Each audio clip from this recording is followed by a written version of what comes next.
A Christopher Audrey special. Thomas and the Evil Diesel. Percy wasn't feeling well. His joints ached and he couldn't breathe properly. The Fat Controller came with an inspector, who examined Percy and made notes in a small book. When they had finished, the Fat Controller looked serious. "You'll have to go to the works, Percy," he said. "They'll make you better, but it will be a long time." "Who will look after my trucks?" said Percy. "Toby can't do everything on his own."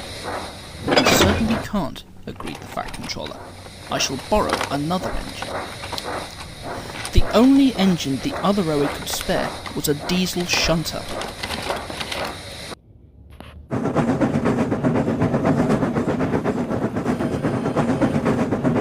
Duck was at the works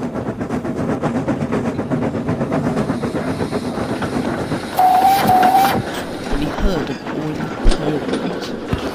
He recognised the new arrival at once. "It's Diesel," he thought, and scuttled behind the shed. What's he come back for?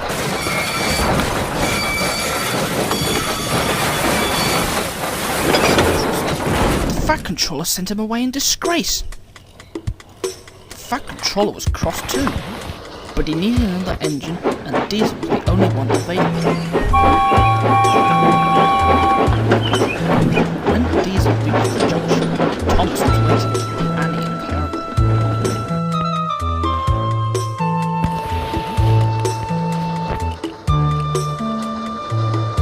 "Hello," said Thomas suspiciously.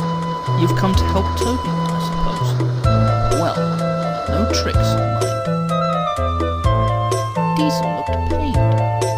"Tricks? What, me?" he asked smoothly. "I'm just delighted to be of assistance to you really useful engines again." "Good," replied Thomas shortly. "I'll believe that as soon as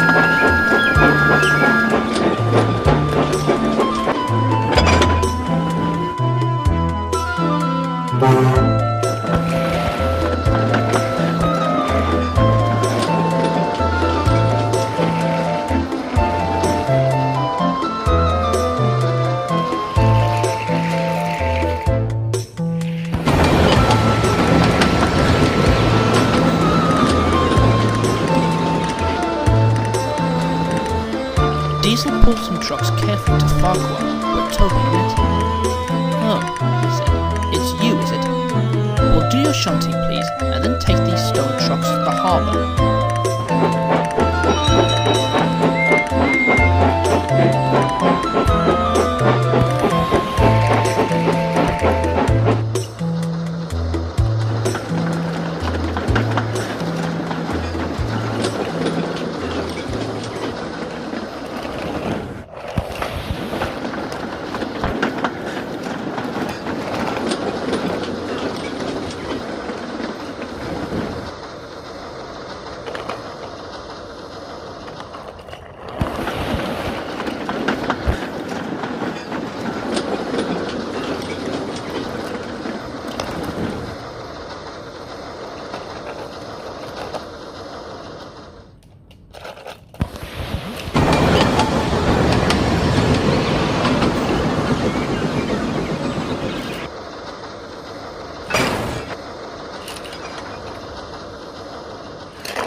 Thomas and Toby made it clear to Diesel that they would stand no nonsense. Diesel listened, purring quietly. "Yes, Thomas," he said smoothly. "I understand, Thomas. Of course, Thomas." The trucks knew that the Fat Controller wanted Diesel away for troublemaking. "Let's have some fun," they sniggered. They teased Diesel and tried to annoy him, slipping their brakes on, accidentally, on purpose. One morning, they went too far. "Here's Evil Diesel," they whispered, as he came to the yard. "Oily creature? Yes, Thomas, they grinned. Of course, Thomas. Anything you say, Thomas. Diesel could stand no more. He roared furiously. I'll teach you. He gave the line of trucks a sharp push, shooting them fast into a siding. The oldest truck, who was also the rudest, was at the front. Too late, he saw Woo! Help! With a loud crash, he hit the buffers. For a moment, the oldest and rudest trucks were squeezed between the buffers and the other trucks. Then both he and the buffers collapsed, and the broken pieces were pushed into the road. Diesel growled furiously as he cleared up the mess. Come on, you. Any more nonsense and I'll squash you all flat, just like your friend. The Fat Controller was furious. You will go back to the other railway as soon as I can arrange it, he thundered. When the Fat Controller finished with him, Diesel was glad he was going home.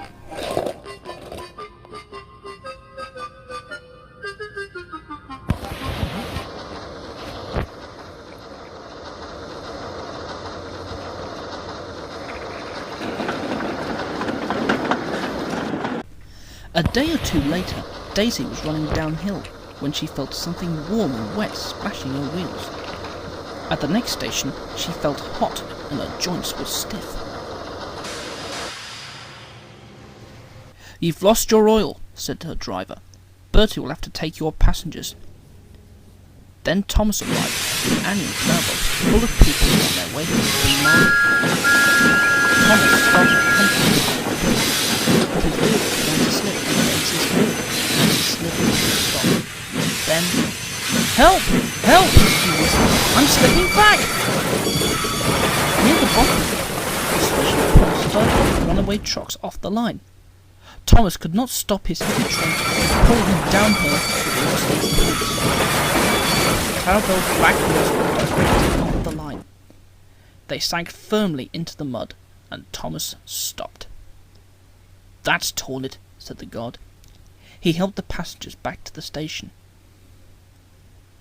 Diesel was waiting at the next station, pulling his last train before going home in disgrace. He sniggered slyly when he heard about Thomas. Serves him right, he said. Then Diesel remembered that while Thomas was blocking the signal, he couldn't get past. The trucks tittered and he pushed crossly into a siding. Bother, thought Diesel. I shall have to help or I can't go home. He set off to the rescue. At the oily place he stopped before creeping carefully forward until he could be coupled to Thomas. Meanwhile, workmen had put sleepers under Clarabelle to make a slope up the line. Then they cleaned the oil off the rails and put dry sand on them. At last, everything was ready. Diesel dug his wheels into the sand and pulled, but he was careful not to pull too hard in case a coupling broke. With sand and wheels, Thomas could help too. The engines moved forward a little way and stopped, then a bit more, until inch by inch, Clarabelle came safely back onto the line. Clarabelle was unhurt, so they went back for the passengers. Good luck, you two. Thank Bertie. Thank you. Then, using plenty of sand, both engines pulled the train